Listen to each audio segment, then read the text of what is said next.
Morning students, myself Rajesh Kumar, director, founder and as a teacher of my institute Rajesh Mathematics classes situated at Dhanbad Bhagwati complex.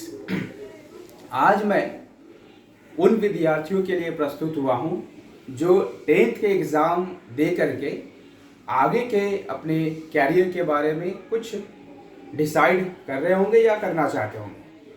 तो मैं आपको उस विषय में कुछ हेल्प करना चाहता हूँ, कुछ पॉइंट्स अपने हिसाब से बताना चाहता हूँ। तो सुनिए, जैसे आप 10th के एग्ज़ाम के बाद क्या क्या पढ़ाई कर सकते हैं और किस प्रकार से कर सकते हैं वो मैं आपको आज बताता हूँ। 10th स्टैंडर्ड के बाद +2 होती है, ठीक है। कुछ विद्यार्थी ITI पॉलिटेक्निक भी करते हैं, जिसका अपना फॉर्म आता है, वो भरते हैं, उस एग्ज़ाम को दे करके क्लियर करके उधर भी जा सकते हैं। मगर बेसिकली मैक्सिमम स्टूडेंट्स +2 करते हैं। तो +2 में क्या क्या स्ट्रीम है वो मैं आपको बताता हूँ। और +2 यानी 10 के बाद जैसे +2 होता है और उसमें आपको 3 स्ट्रीम चुनना पड़ता है। आपके चॉइस से आपका जो पसंद हो पढ़ाई का वो आप चुन सकते हैं, जिसमें साइंस, कॉमर्स और आर्ट्स आते हैं, ठीक है। सभी स्ट्रीम का अपना महत्व है। सभी चीज़ों को पढ़कर आप अपने कैरियर को अच्छी तरीके से आगे बढ़ा सकते हैं। मगर ये जो मैं पढ़ाता हुआ है मैथमेटिक्स, और ये मैथमेटिक्स हर एक स्ट्रीम के लिए नेसेसरी है। चाहे आप कुछ भी ले, मैथ्स को आप एकदम ना छोड़ें, हमेशा मैथ्स तो पढ़े ही, क्योंकि किसी भी कॉम्पिटिटिव एग्जाम्स में आप जाएं आपको मैथ्स की आवश्यकता पड़ेगी। ऐसे बेसिक लाइफ को जीने के लिए भी मैथ्स आपको चाहिए, ठीक है। मगर हम लोग जो 10 के बाद मैथ्स पढ़ते हैं वो थोड़ा प्रोफेशनल मैथमेटिक्स हो जाती है, ठीक है। बेसिक मैथ्स से थोड़ा ऊपर की पढ़ाई है ये। तो मैं आज आपको साइंस मैथ्स के बारे में ही थोड़ा डिस्कस करके बात बताता हूँ, ठीक है। जैसे अगर हम लोग साइंस लेते हैं तो साइंस में भी 2 स्ट्रीम है, जैसे फिजिक्स, केमिस्ट्री, ये तो रहता ही है।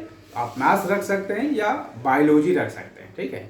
जो बायो लेते हैं वो नीट के एग्ज़ाम देकर के मेडिकल की तैयारी करते हैं।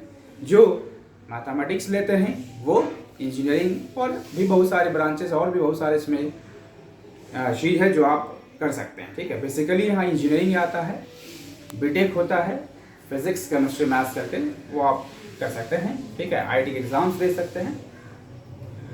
तो अभी जैसे लॉकडाउन चल रहा है और सभी कोई घर ही में है, तो मैं भी अपने घर से ही, देखिए पुरानी मेरे पास एक बोर्ड थी, इंस्टीट्यूट तक जा नहीं रहा हूँ क्योंकि हमारे PM साहब ने कहा है कि आप घर में ही रहें। और एक जिम्मेदार नागरिक के जैसे, एक जिम्मेदार सिटीजन के जैसे मैं चाहता तो अपने इंस्टीट्यूट तक जा करके भी ये लेक्चर दे सकता था, मगर मैं वो ठीक नहीं समझा और अपने घर से ही, मेरे पास पुराना एक बोर्ड था, उस पर कुछ बातें आपको शेयर करना चाहता हूँ। तो देखिए, अगर आप मैथमेटिक्स लेते हैं दैट मीन्स आप IIT पे फोकस करते हैं, इंजीनियरिंग पे फोकस करते हैं, ठीक है। तो मैं आपको उससे रिलेटेड कुछ बातें बताना चाहता हूँ। एक सबसे पहले, क्योंकि आप भी घर में ही होंगे और 10 के एग्ज़ाम दे चुके होंगे, तो घर में बहुत सारी टाइम है, आप कुछ इंजॉयमेंट भी करें, मगर साथ ही साथ जो पिछले फॉर्मूलाज है, क्योंकि जो भी हम लोग पढ़ाई करते हैं बचपन से पढ़ते आ रहे हैं, और आप देख रहे हैं हर क्लास में जो पीछे हम लोग पढ़े थे वो आगे के क्लासेस में लगते हैं, ठीक है।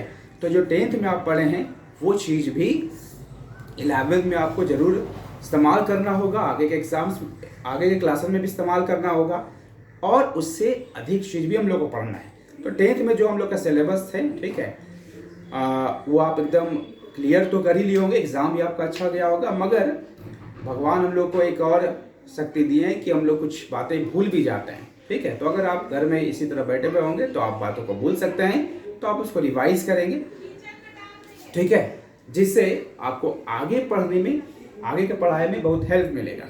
अब 10 के जैसा सिलेबस है, उससे 11 का जो सिलेबस है वो थोड़ा अधिक है और थोड़ा बहुत सारे नई चीज़ें भी हम लोगों को पढ़नी है, ठीक है। तो 10th में जो हम लोग मेहनत कर रहे थे और 11 में जो मेहनत करेंगे उसमें थोड़ा सा डिफरेंस आएगा। ये बात आप भी समझते हैं कि जब तक हम लोग मेहनत करते हैं हमारा रिजल्ट बढ़िया होता है, ठीक है, और अगर हम लोग मेहनत ना करें तो फिर हमारा रिजल्ट नीचे भी जा सकता है। तो उस प्रकार अगर आप अभी घर में हैं तो आप थोड़ा 10th के जो टॉपिक्स थे, जो फॉर्मूलाज है, उस पर दिमाग लगाएं।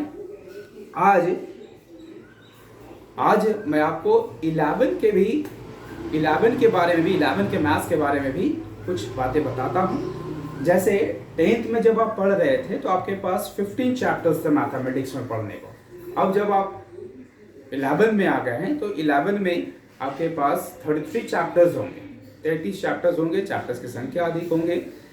जो आप 10 में पढ़े थे वो कॉन्सेप्ट लगेगा, उससे कुछ नया कॉन्सेप्ट भी लगेगा। और ये समझ लीजिए जो मैथमेटिक्स है 11 के मैथमेटिक्स, इसको प्रोफेशनल मैथमेटिक्स आप कह सकते हैं, क्योंकि अब यहाँ से आप प्रोफेशन डिसाइड कर रहे हैं कि हमको आगे क्या करना है, क्या पढ़ना है, ठीक है।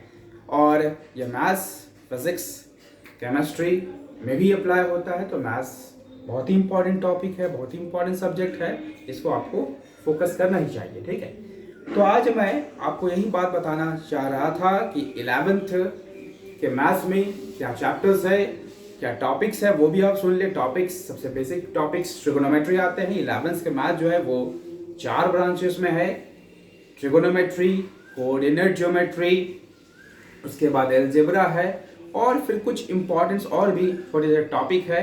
इस प्रकार से 11th के मैथमेटिक्स को हम लोग को फॉलो करना है, ठीक है। तो आज मैं आपको ये बात बताना चाह रहा था, आप पीछे के फॉर्मूलाज, 10 के फॉर्मूलाज को रिवाइज करें। और नेक्स्ट क्लास से मैं कुछ बातें आपको 11 के मैथ्स के बारे में, 11 के कॉन्सेप्ट्स के बारे में, उसके सिलेबस के बारे में बताऊंगा। तो आप घर में ही रहें, सेफ रहें, और ये मेरे वीडियो को देखें, इसको सब्सक्राइब करें, शेयर करें। और इससे क्या होगा, मैं आपको जो भी वीडियोस बना करके भेजूंगा आपके पास पहुंच जाएगा सब्सक्राइब करने से, ठीक है। और आप उस तरह से पढ़ाई 11 के मैथ्स का कर सकते हैं। Okay, thank you.